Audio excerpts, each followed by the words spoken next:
Chapter 13. A new person. Never underestimate the impact of just one person. Lex Anderson. The wilderness not only purges us, but also builds and shapes us. When the Israelites traveled through the wilderness, their population grew significantly. They became a strong, resilient people. Deuteronomy chapter 1, verses 9 through 11. This will be the same for us. Massive inner growth. In your wilderness temptations, trials, pains, and uncomfortableness, there is an ultimate destination. My brethren, count it all joy when you fall into various trials, knowing that the testing of your faith produces patience. But let patience have its perfect work, that you may be perfect and complete, lacking nothing. James chapter 1, verses 2 through 5.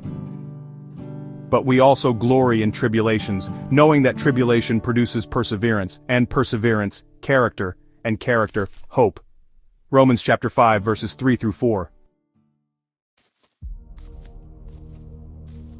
The wilderness tests pilgrims in a litany of ways. One of the biggest lessons I've learned after spending more than a decade in prison is to have patience, in the big things as well as the small. For instance, one small, irritating thing is the long lines for everything. Breakfast, lunch, dinner, work crews, medical, commissary, I could go on and on. If I'm not mistaken, about 10% of my waking hours in prison are spent waiting in lines. I'm forced to wait for everything. One big thing, it goes without saying, is waiting for my eventual release from prison. When I am finally released in less than 1 year from the time I write this, I should be an expert in everything that has to do with waiting, probably, but hopefully, fingers crossed. God will use everything around us, whether in your free world or in my prison, to mold his children into tough, Christ-like individuals. And I mean everything.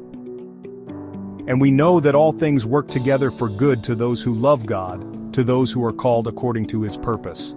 Romans chapter 8, verse 28.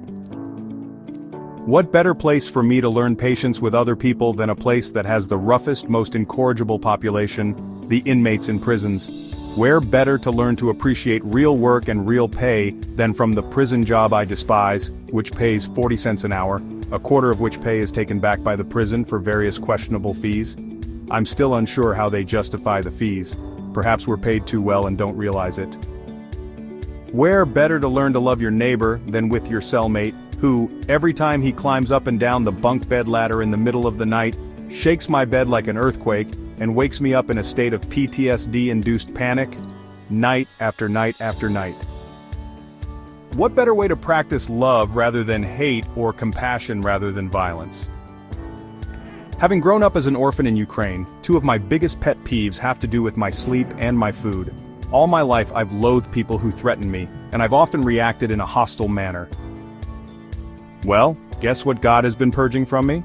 Now, instead of becoming angry when my cellmate abruptly wakes me, yet again, for the third time during the same night, I use the coming inevitable disturbance as an opportunity to write down a prophetic dream in my journal. Before going to bed now, I even ask the Lord to coincide these wake-ups with such dreams.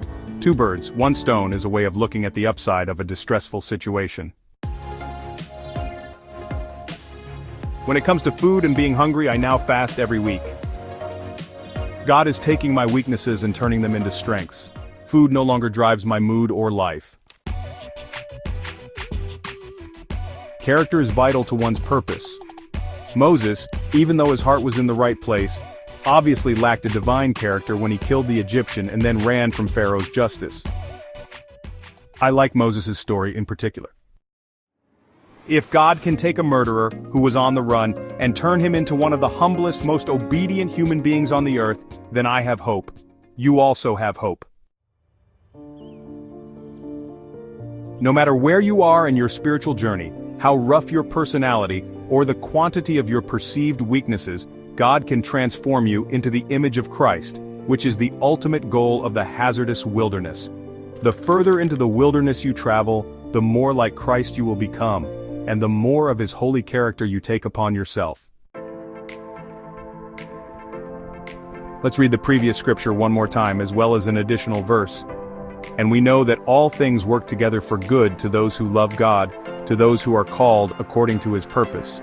For whom he foreknew, He also predestined to be conformed to the image of his Son, that he might be the firstborn among many brethren. Romans 8:28-29. In order for you to succeed in your divine calling, you must be transformed into the character of Christ.